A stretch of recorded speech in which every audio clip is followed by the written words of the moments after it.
वंशे विभूषितकरा नवनीरदाभा पीताम्बरधरुणबिम्बफलदरोष्ठा पूर्णेन्दुसुन्दरमुखा अरविन्दनेत्रा कृष्णात् परं किमपि तत्त्व अहं न जाने। करारविन्दे न पदारविन्दम् मुखारविन्दे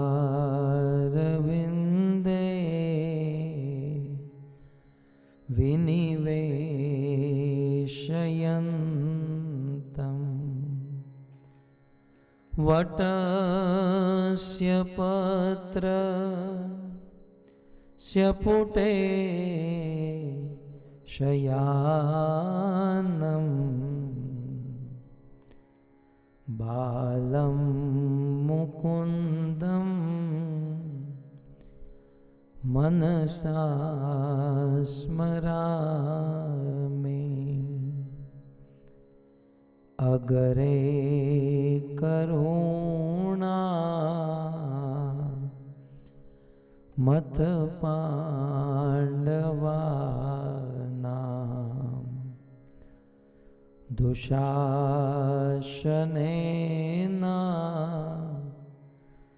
हतवस्त्रकेशा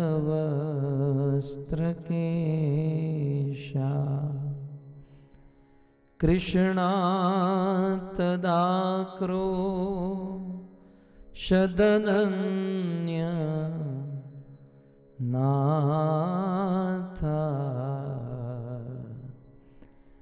कृष्णात्तदाक्रोशदनन्य नाथ गोविन्द दामोदर माधवेति। श्री कृष्ण गोविंद हरे मुरारे, हे नाथ नारायण वासुदेव। जिह्वे पिबत्स्वा अमृतमेत देव,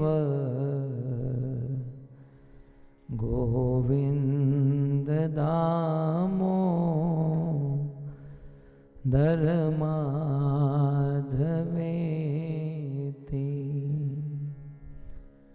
संकर्षणः कारणतो यशायि,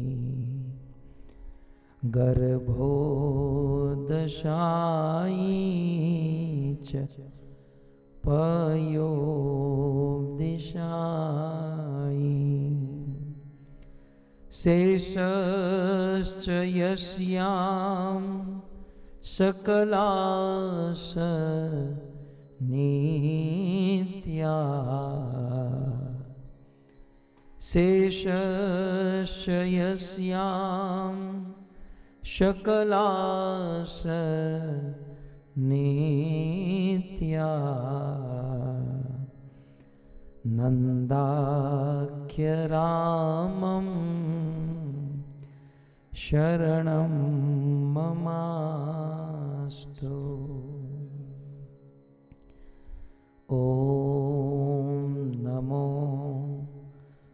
भगवते वासुदेवाय।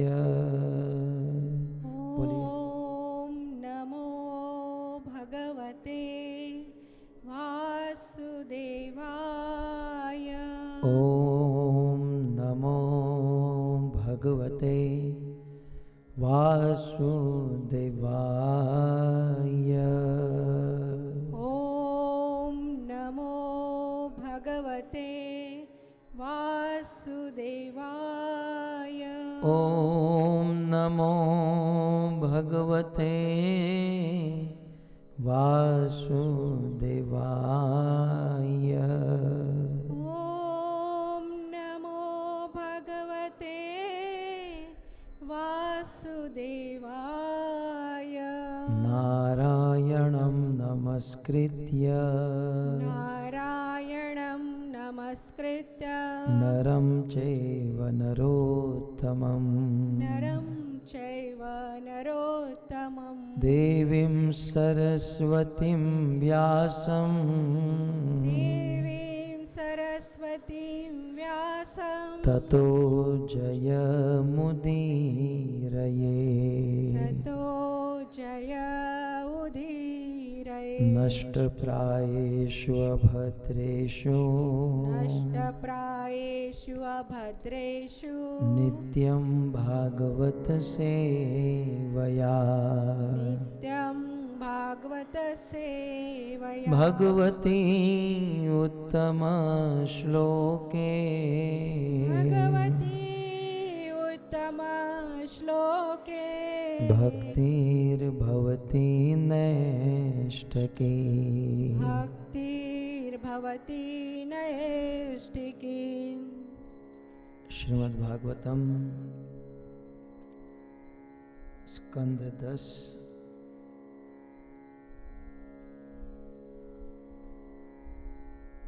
अध्याय 1 श्लोक क्रमांक 5।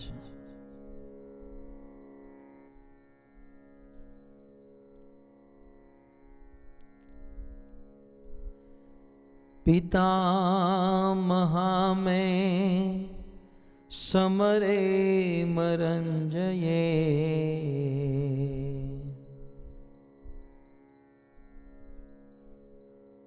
नहीं, ओके।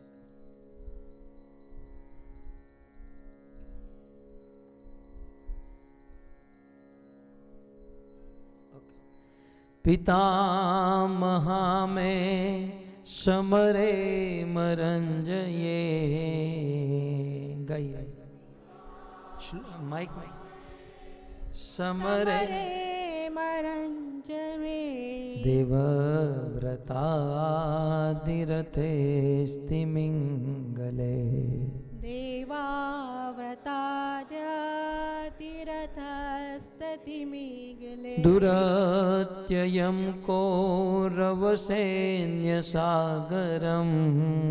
दुरत्ययं कौरवसैन्यसागरम्। दुरत्ययं कौरवसैन्यसागरम्। कृत्वा तरन्वत्सपदं स्मयत्प्लवा। कृत्वा तरन्वत्सपदं स्मयत्प्लवा। पितामहा में समरे मरंजये।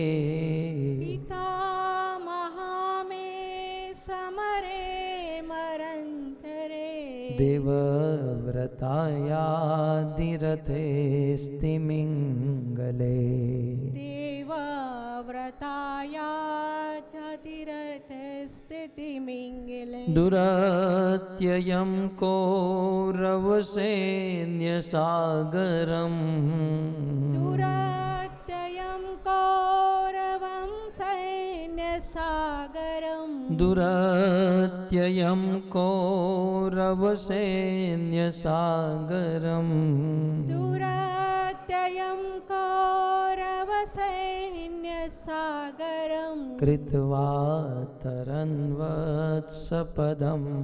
स्मयत्प्लवा कृत्वा तरं वसपदं स्मयत्प्लवा पितामहा मे समरे मरञ्जये पितामहा मे समरे मरस्मरे देवव्रतायादिरथे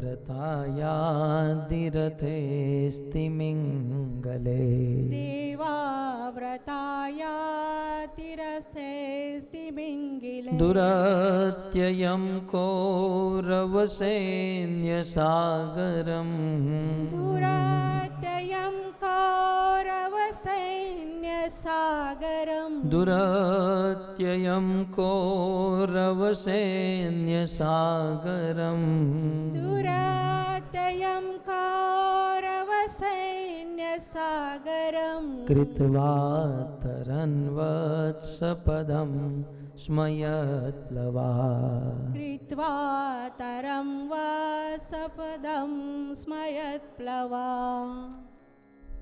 मधुपति प्रभु आज आप रिसाइटेशन करवाइए।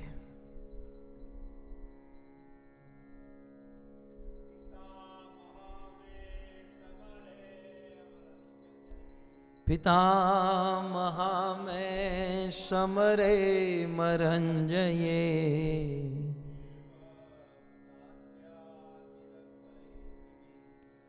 देवव्रतायादिरते स्तिमिङ्गले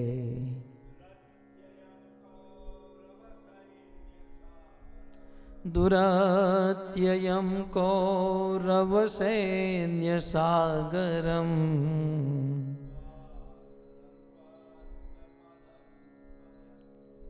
कृत्वा तरन्वत्सपदं स्मय। शब्दार्थ पितामहा पितामहा पांचों पांडव पांचों पांडव मैं मेरे मेरे समरे समरे कुरुक्षेत्र के युद्ध स्थल में कुरुक्षेत्र के युद्ध स्थल में अमरम जय है अमरम जरे है देवताओं पर विजय प्राप्त करने वाले देवताओं पर विजय प्राप्त करने वाले देवव्रत आद्य देवव्रत आद्य पितामह भीष्म तथा अन्य पितामह भीष्म तथा अतिरथे है अतिरथ है महासेनापतियों के साथ महासेनापतियों के साथ तिमिंगले तिमिंगले तिमिंगल तिमिंगल बड़ी मछली के समान है बड़ी मछली के समान दुरत्ययम दुरत्ययम दुर्लंघ्य दुर्लभ कौरव सैन्य सागरम कौरव सैन्य सागरम कौरवों के एकत्र सैनिकों के कौरवों के एकत्र सैनिकों के सागरम सागरम सागर को सागर को कृत्वा कृत्वा मानकर मानकर अतरन अतरन पार कर लिया वत्स पदम वत्सपदम गोखुर के समान गोकुल के समान गोखुर के समान गोखुर के समान स्म स्म था था यत्प्लवा यत्प्लवा कृष्ण के चरण कमल रूपी नाव बनाकर कृष्ण के चरण पर रूपी नाव बनाकर। धन्यवाद माता जी, आज आपने अच्छा सहारा दिया। अनुवाद एवं तात्पर्य कृष्ण कृपा मूर्ति श्री श्रीमद ऐसी भक्तिवेदांत स्वामी प्रभुपाद के द्वारा। शिल प्रभुपाद की शिल प्रभुपाद इस श्लोक का अनुवाद करते हुए लिखते हैं, कृष्ण के चरण कमल रूपी नाव को मेरे बाबा अर्जुन तथा अन्यों ने उस कुरुक्षेत्र युद्ध स्थल रूपी सागर को पार कर लिया, जिसमें भीष्मदेव जैसे सेनापति उन बड़ी बड़ी मछलियों के तुल्य थे, जो उन्हें आसानी से निगल गए होते। मेरे पितामहों ने भगवान कृष्ण की कृपा से इस दुर्लंघ्य सागर को इतनी सरलता से पार कर लिया, मानो कोई गोखुर का चिन्ह हो। क्योंकि मेरी माता ने सुदर्शन चक्रधारी भगवान श्री कृष्ण के चरण कमलों की शरण ग्रहण की थी, अतः उन्होंने उनके गर्भ में प्रवेश करके मुझे बचा लिया। जो कौरव तथा पांडवों का अंतिम बीज बचा हुआ था। इस श्लोक को समझाते हुए तात्पर्य में शिल प्रभुपाद लिखते हैं, जैसा कि भागवत में कहा गया है, जिसने विराट जगत के आश्रय तथा मुरारी अर्थात मूर नामक असुर के शत्रु भगवान के चरण कमल रूपी नाव को पकड़ लिया है, उनके लिए ये भवसागर गोखुर में भरे जल के समान है।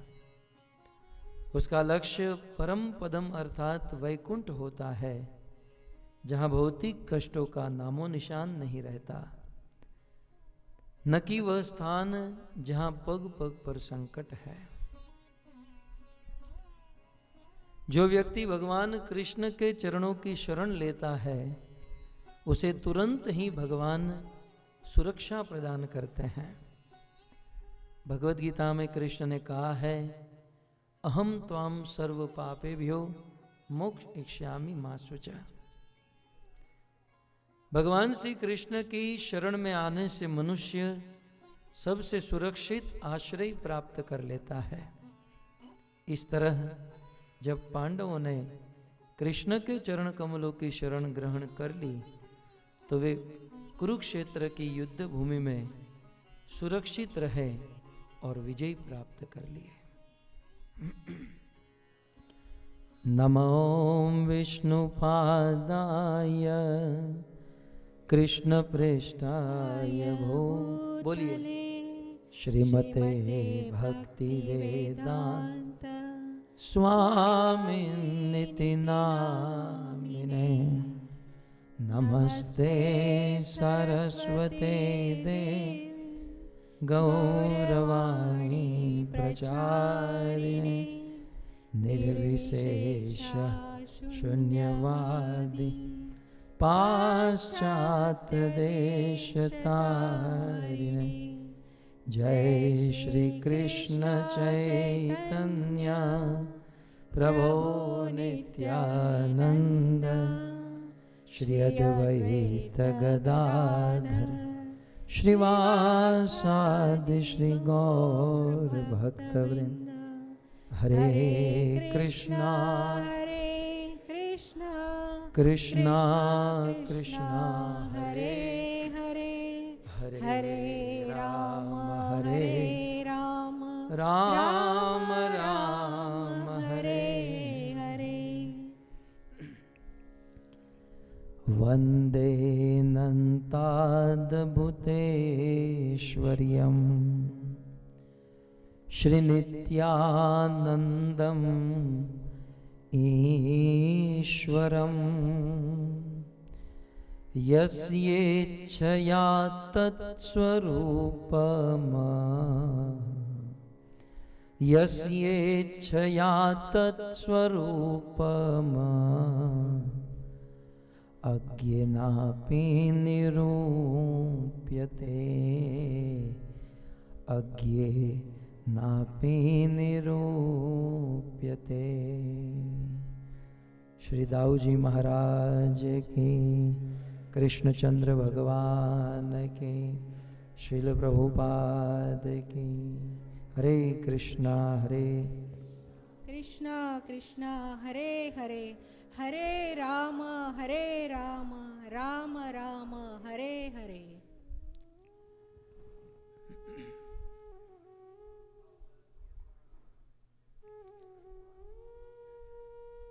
उपस्थित भगवत कथा अनुरागी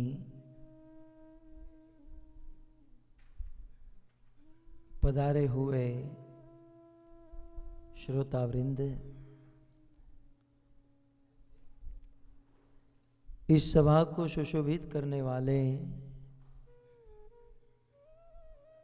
इस्कॉन सेंट्रल न्यू जर्सी के समस्त वरिष्ठ भक्तगण एवं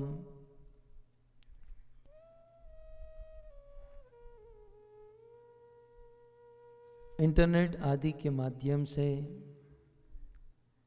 इस भागवत कथा का श्रवण करने वाले देश विदेश के समस्त श्रोतागण, श्रीमद् भागवत कथा के तृतीय दिवस में पुनः एक बार आप सब के चरणों में हमारा प्रणाम।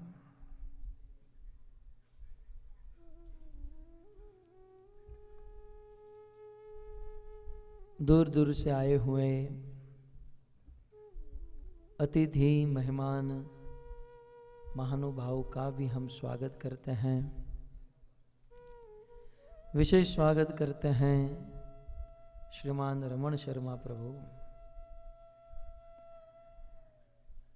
गोपाल प्रभु एवं अनेक भक्त पधारे हैं।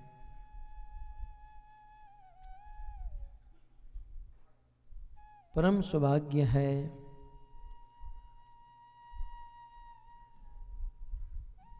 श्री श्री राधा श्याम सुंदर जगन्नाथ बलदेव सुभद्रा शशि गौर निताई एवं शिल प्रभुपाद के चरणों में बैठकर बलराम जयंती के उपलक्ष्य में श्री बलराम जी की लीला कथा श्रवण करने का ये सुंदर अवसर आज हम सबको प्राप्त हुआ है। किसी का मोबाइल शुरू हो तो बंद कर दीजिए या साइलेंट कर दीजिए। आधा मिनट में आपको दे रहा हूं, देख लीजिए एक बार। हरे कृष्णा कृष्णा कृष्णा हरे हरे, हरे राम हरे कृष्णा कृष्णा कृष्णा हरे हरे राम राम राम।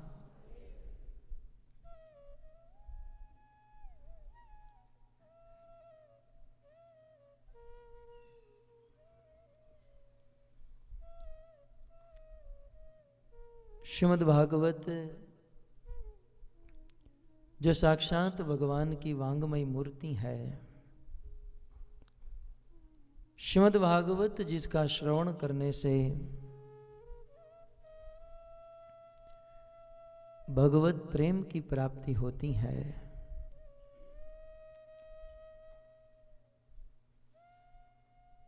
ऐसा दिव्य भागवत हम सब श्रवण कर रहे हैं।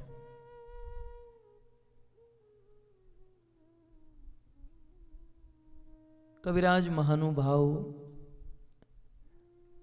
बलराम जी के विषय में बताते हुए कहते हैं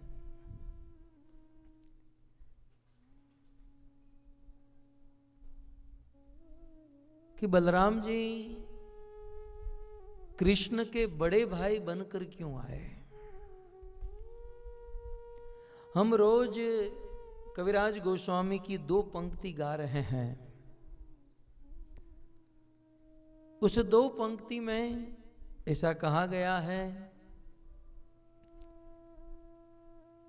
कि स्वयं भगवान श्री कृष्ण के एक विभिन्न अंश है श्री बलराम जी। तत्व से देखा जाए तो भगवान कृष्ण बड़े हैं,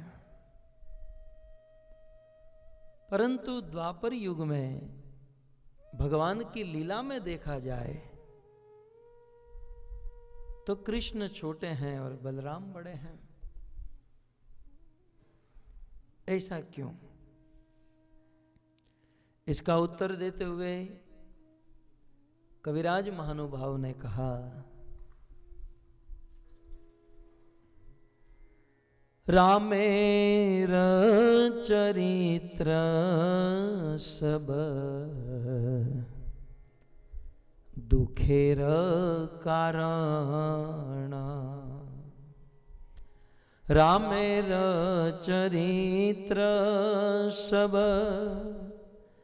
दुखेर कारण, रामेर चरित्र सब दुखेर कारण, स्वतंत्र लीलार दुखे सहे न लक्ष्मण, स्वतंत्र लीलार दुख सहे न लक्ष्मण।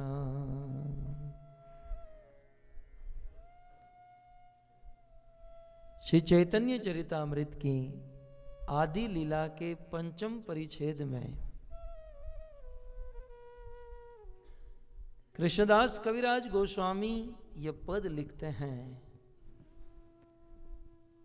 कि भगवान रामचंद्र के जीवन में हमने देखा है, रामेर चरित्र सब दुखेर कारण, राम के चरित्र में बहुत दुख है।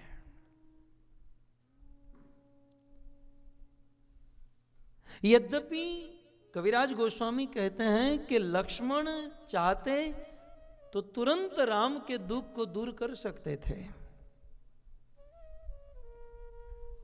स्वतंत्र लीलार दुख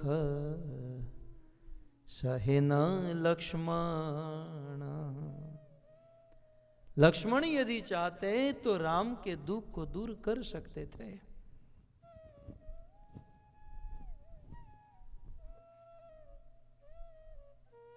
परंतु लक्ष्मण जी स्वतंत्र थे और स्वतंत्र होकर जब जब लक्ष्मण जी ने राम के दुख को दूर करना चाहा, कविराज गोस्वामी कहते हैं कि जब लक्ष्मण जी राम के दुख को दूर करने के लिए एक कदम आगे बढ़ते थे तो क्या होता था? निषेध करीते नारे जाते छोट भाई, निषेध करीते नारे जाते छोट भाई, मौन करी रहे लक्ष्मण मने दुख पाई, मौन करी रहे लक्ष्मण मने दुख पाई। जब जब राम के जीवन में दुख आए, लक्ष्मण चाहते थे, दीपक प्रभु, लक्ष्मण चाहते थे कि मैं उनके दुख दूर करूं, लेकिन जब जब लक्ष्मण जी राम के दुख को दूर करना चाहे तब तब राम ने लक्ष्मण को रोक लिया। राम रोकते थे और लक्ष्मण छोटे थे, राम बड़े थे, और बड़े भाई होने के नाते लक्ष्मण को राम की बात सुननी पड़ती थी। तुरंत लक्ष्मण चुप हो जाते, क्योंकि प्रसंग आया है और राम कथा तो मेरी प्रिय कथाएं हैं। तो मैं आपको विस्तार से नहीं, संक्षिप्त में वे प्रसंग याद कराऊं ताकि पता चले किस प्रकार से लक्ष्मण को सहन करना पड़ा। सर्वप्रथम अयोध्या में सब कुछ ठीक से चल रहा था। उसके पहले की बात है, जब विश्वामित्र राम और लक्ष्मण को लेकर जनकपुर में गए अनेकों राजा महाराजा उस जनकपुर में पधारे थे। जनक नंदिनी, जनक लाडली सीता को स्वयंवर में जीतने के लिए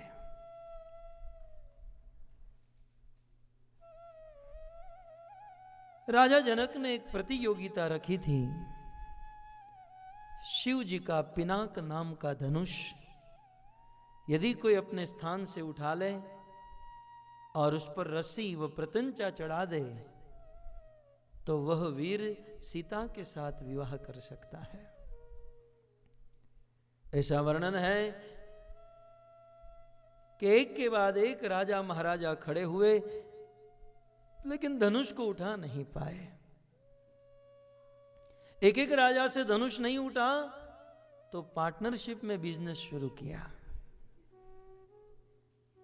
दो दो राजा धनुष को उठाने लगे कि भाई पहले उठा लेते हैं फिर देख लेंगे सीता किसके साथ रहेगी। परंतु दो दो राजाओं से धनुष नहीं उठा, तब तीन तीन राजा, चार चार राजा रामायण का ऐलान करते हैं उस धनुष को उठाने के लिए एक नहीं, 10 नहीं, एक साथ 10,000 राजा खड़े हुए। भूप सहित सब एक ही बारा, भूप सहस्त्र सब एक ही बारा, लगे उठावन टरही नटारा, लगे उठावन टरही नटारा। उस धनुष को उठाने के लिए एक नहीं, 10 नहीं, रामायणकार ने ऐलान किया 10,000 राजा खड़े हुए। भूप सहस्त्र 10, सहस्त्र माने 1000, 10 माने 10,000, 10,000 राजा खड़े हुए और उस शिव जी के पिनाक धनुष को पकड़ लिया। अब विचार कीजिए 10,000 राजाओं ने जिस धनुष को पकड़ कर रखा वह धनुष कितना लंबा चौड़ा होगा। शिल प्रभुपाद ने कृष्णा आर्ट में वो पिक्चर बनवाई है, लेकिन फिर भी धनुष बहुत विशाल था। 10,000 राजाओं ने धनुष को पकड़ा, 1 2 3 बोलकर उस धनुष को उठाने गए। रिजल्ट क्या हुआ? 10,000 राजाओं ने मिलकर जब धनुष को उठाना चाहा, रामायण का ऐलान करते हैं बिगति न शंभु सरासनु कैसे, बिगति न शंभु सरासनु कैसे, कामी वचन सती मन जैसे, कामी वचन सती मन जैसे। 10,000 राजा महाराजाओं से वह धनुष नहीं उठा। कैसे? जैसे कामी व्यक्ति के वचनों की असर सती नारी के मन पर नहीं होती है, वैसे कामी राजाओं के शक्ति की असर शिव जी के इस धनुष के ऊपर नहीं हुई। कामी आदमी कितना ही प्रयास करे किसी स्त्री को, किसी लड़की को मनाने का, परंतु उस स्त्री के मन में पतिव्रता धर्म है, वह सती नारी है, तो उस कामी व्यक्ति के वचन की असर जैसे सती नारी के मन पर नहीं होती है, ठीक उसी प्रकार इन कामी राजाओं के शक्ति की असर उस धनुष पर नहीं हुई। और जब 10,000 राजा धनुष नहीं उठा पाए तो महाराज जनक को बहुत कष्ट हुआ, बड़े दुखी हो गए और अपने स्थान से खड़े होकर सभी राजाओं को जोर से चिल्लाकर कह दिए, बस अब और उपहास न हो तो अच्छा है। क्या मैं नहीं जानता हूं कि इस सभा में देश देश के भूपति नाना, देश विदेश से अनेकों राजा महाराजा, अरे राजाओं की बात नहीं, देव दनुज मनुज शरीरा, विपुल वीर आए रणधीरा। देवता और दानव भी मनुष्य का रूप लेकर इस सभा में बैठे हैं। दुखी होकर जनक जी ने कहा कि छोटी सी प्रतियोगिता रखी थी, धनुष को उठाना और प्रत्यंचा चढ़ाना। आप इतने बड़े बड़े होकर भी धनुष को उठाने की बात तो दूर रही, तिल भार भी हिला भी नहीं पाए। मुझे यदि पहले से ही पता होता कि आप लोग इतने निर्बल हो, तो ऐसी प्रतिज्ञा करके मैं मेरी पुत्री को, मैं मेरी सीता को कुंवारी न रखता, इस प्रकार से मैं उपहास न कराता। जनक जी ने बड़े दुखी होकर कह दिया, तजु आस निज निज गृह जाऊं, सब लोग अपने अपने घर वापस लौट जाओ। आज मुझे एहसास हो रहा है कि परशुराम जी का फरसू चलने के बाद, आप सब जानते हैं ना, 21 बार क्षत्रियों का विध्वंस किया था। जनक जी ने कहा परशुराम जी का फरसू चलने के बाद यह धरती वीरों से खाली हो चुकी है। आज मुझे पता चला, आज मुझे पता चला कि इस धरती के गोले पर कोई वीर नहीं बचा है। वीर विहीन महिमे जानी। जब जनक जी ने कहा कि यह धरती का गोला वीरों से खाली हो चुका है, अब जिस सभा में राम बैठे हो और बाजू में लक्ष्मण बैठे हो, और कोई कह दे कि इस सभा में वीर नहीं बैठा है? राम ने तो सहन कर लिया, परंतु लक्ष्मण से सहन नहीं हुआ। जैसे सर्प की पूंछ पर किसी का पांव आ जाए और फुफकार कर खड़ा हो जाए, लक्ष्मण जी खड़े हो गए, कह दिया बस महाराज बस, एक शब्द भी आगे मत कहिएगा। क्योंकि जिस सभा में रघुकुल का एक दिन का बालक भी बैठा होता है, उस सभा में कोई ऐसे शब्द बोलने की हिम्मत नहीं करता। और इस सभा में रघुकुल शिरोमणि राम बैठे हैं और आप कह रहे हो कि कोई वीर नहीं बचा। वीरता की ही परख करनी हो, मेरे बड़े भाई मुझे यदि आज्ञा दे तो आपका ये शिव धनुष क्या चीज है। मैं इस धरती के गोले को, ब्रह्मांड को ऐसे उठाऊं और ऐसे पटकूं कि इसके टुकड़े टुकड़े हो जाए। यदि मेरे बड़े भाई मुझे आज्ञा दे तो इस शिव धनुष को मूले की तरह उखाड़ लो और 100 योजन तक उठाकर दौड़ कर चला जाऊं। यदि मेरे बड़े भाई मुझे आज्ञा दें तो सुमेरु पर्वत को उठा लूं। इस प्रकार से लक्ष्मण जी बड़े क्रोधित हो गए। लक्ष्मण जी राम से कहने लगे, प्रभु ये इतना बोल रहे हैं और आपको कुछ नहीं हो रहा है। प्रभु मैं लाल पीला हो रहा हूं, मेरे से रहा नहीं जा रहा है, आप कुछ करो। तब भी भगवान रामचंद्र ने लक्ष्मण को कहा, लक्ष्मण शांत, आप बैठ जाओ। लक्ष्मण इतने क्रोधित थे और राम ने लक्ष्मण को बिल्कुल चुप करा दिया, शांत करा दिया।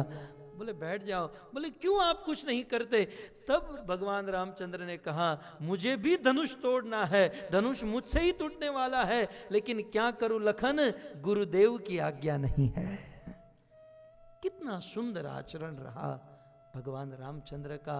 समर्थ होते हुए भी जब तक गुरु की आज्ञा नहीं हो, एक कदम भी आगे नहीं बढ़े। लक्ष्मण को शांत करा दिया। और एक प्रसंग में जब जनकपुर में किसी बगीचे में जा रहे थे, लक्ष्मण जी तुरंत सीधे अंदर घुस गए। राम ने लक्ष्मण को रोका, लक्ष्मण रुको, परमिशन लिया आपने पहले किसी से? बोले प्रभु हमको किससे परमिशन लेनी है, हम राजकुमार हैं। बोले नहीं लखन, परमिशन लेकर जाना है। बार बार भगवान रामचंद्र ने लक्ष्मण को रोका। जब कैकेयी ने राम को 14 वर्ष का वनवास दे दिया और भगवान राम तपस्वी का वेश धारण करके तैयार हुए। लक्ष्मण को पता चला, वे दौड़ कर आए और कहा, प्रभु मुझे पता चला है किसी ने आपको वनवास दिया। किसने दिया है वनवास? यदि दशरथ ने आपको वनवास दिया है तो आज मैं दशरथ को नहीं छोड़ूंगा। बाप कहना भूल गए लक्ष्मण जी।